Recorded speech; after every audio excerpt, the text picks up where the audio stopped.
पिछली सरकार मान्यवर कांशीराम जी के नाम पर और बाबा साहब अंबेडकर जी के नाम पर बनी हुई संस्थाओं का नामकरण यानी उनका नाम हटा देती थी।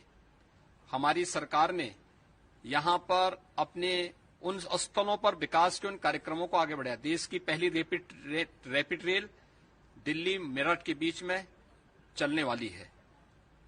देश का जो सबसे चौड़ा एक्सप्रेसवे वह दिल्ली और मेरठ के बीच में बनकर के तैयार हो गया है, उसका संचालन भी प्रारंभ हो चुका है। यानी जिस दूरी को 3 से 4 घंटे लगते थे, आज मात्र 40 मिनट में उस दूरी को तय किया जा रहा है।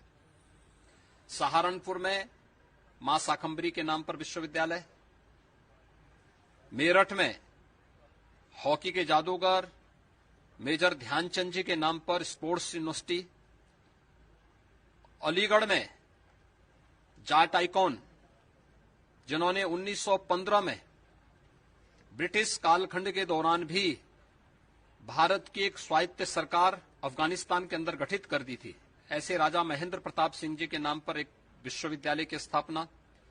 एशिया का सबसे बड़ा एयरपोर्ट इसी जनपद में जेवर में हम लोग स्थापित कर रहे हैं। डिफेंस कॉरिडोर का नोड एक अलीगढ़ में है और आगरा में भी है।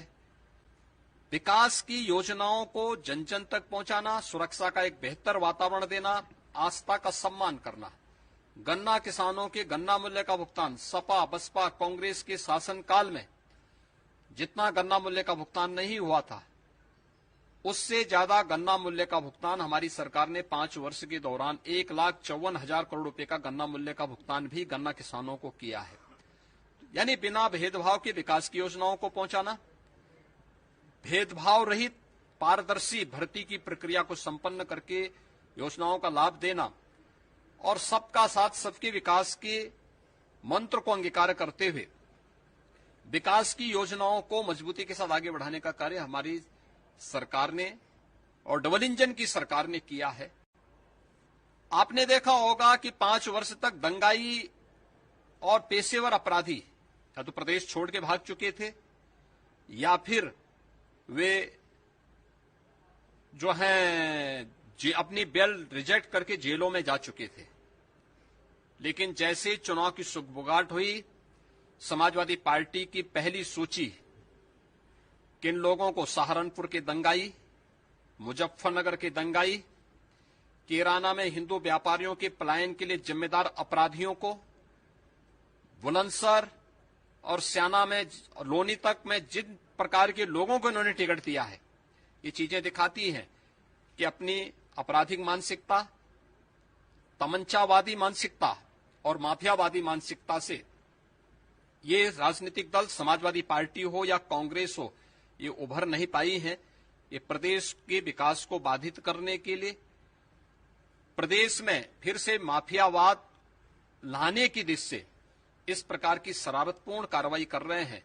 और इसलिए विकास, सुशासन और राष्ट्रवाद के जिन मुद्दों को लेकर के भारतीय जनता पार्टी 2017 में सत्ता में आई थी, हम लोग फिर इसी संकल्प के साथ जनता जनार्दन के बीच में जा रहे हैं। 2017 में भारतीय जनता पार्टी ने जो कहा वो करके दिखाया। 2022 में 10 मार्च को जब भारतीय जनता पार्टी की सरकार फिर से बनेगी तो भारतीय जनता पार्टी इन्हीं मुद्दों को मजबूती के साथ आगे बढ़ाने का कार्य करेगी। हमने राष्ट्रवाद, सुशासन और विकास को मुद्दा बनाया था।